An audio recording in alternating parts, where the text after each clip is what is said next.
मंडळी, मराठी मनोरंजन क्षेत्रातील नामांकित अभिनेते डॉक्टर विलास उजवणे यांचे निधन झाल्याची दुःखद बातमी समोर आली. 4 एप्रिल 2025 रोजी वयाच्या 62व्या वर्षी त्यांनी मीरा रोड येथील एका खासगी रुग्णालयात अखेरचा श्वास घेतला. त्यांच्या या निधनानंतर मराठी मनोरंजन क्षेत्रावर शोककळा पसरली.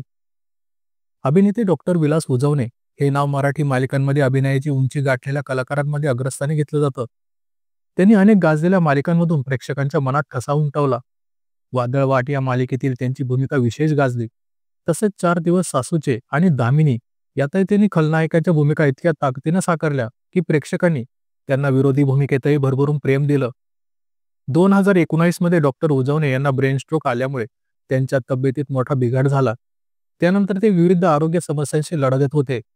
त्यांना हृदयविकाराचा झटका देखील आला होता. आजारपणात उपचारांसाठी भरपूर खर्च येत होता, ज्यामुळे 2022 मध्ये त्यांच्या मित्रपरिवाराने सोशल मीडियावर आर्थिक मदतीचे आवाहनही केले होते.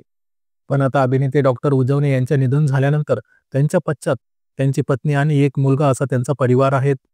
अभिनेते डॉक्टर विलास उजवणे यांना भावपूर्ण श्रद्धांजली.